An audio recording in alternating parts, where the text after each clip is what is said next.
During this video, we will be discussing the question of, what is RTI?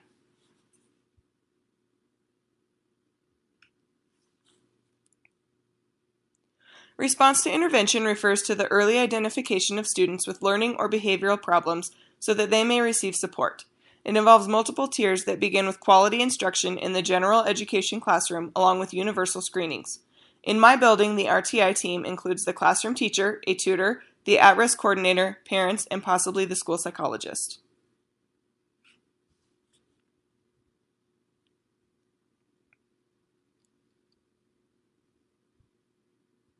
Tier 1, also known as core, is at the base of the pyramid where 80 to 90% of students are receiving high-quality, standards-aligned instruction in the regular education classroom using best practices for all students. Tier 2, in the middle of the pyramid, is where around 5 to 15% of students are receiving supplemental programs that are intended to quickly fill small gaps in learning and get students back to Tier 1. These interventions may be given in the classroom by the regular teacher or during pull-out by a tutor or special educator. Tier 3 is the top of the pyramid where only around 3% of students should be getting intensive interventions that are typically below grade level work that aim to fill big gaps of information. These interventions are usually done during pull-out of small groups or one-on-one.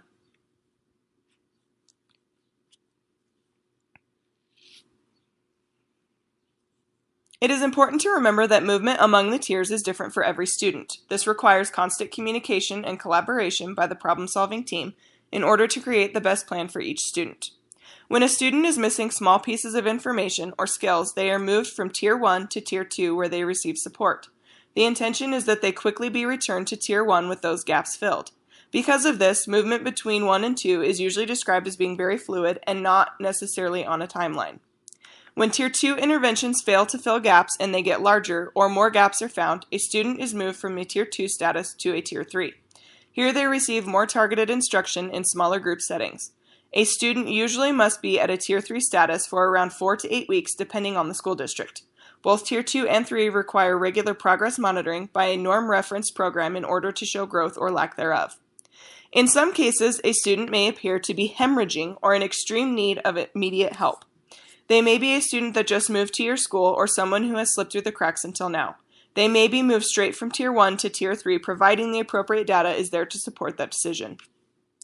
The intention for students that move up the pyramid is to receive the missing information or strategies that they need and move back down to the Tier 1, where they are receiving foundational education. There are cases where students get to Tier 3 and still can't seem to make progress or growth. They generally continue to fall farther behind their peers even with interventions. This is when a fourth section appears at the top of the pyramid known as Tier 4. This tier is where 2% of students are referred for special education testing. Now you might be curious as to how the RTI pyramid has anything to do with behavioral misconduct.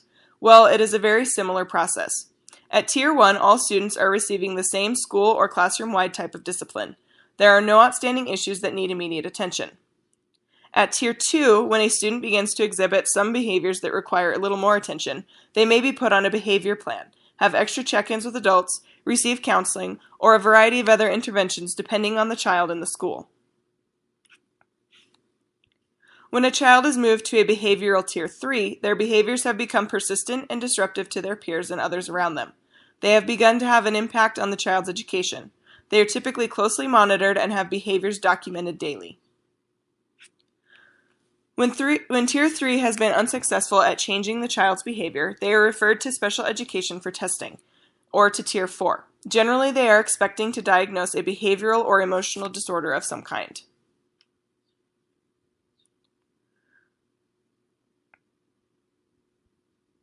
The goal of the RTI process is not to get students moved to special education.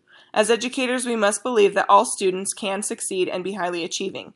This means that we use the tier process to keep or move students back to a Tier 1 status. Of course, there are situations where students truly have a disorder they need service for. This process is used to help identify them properly and ensure that the deficits are found so that they may be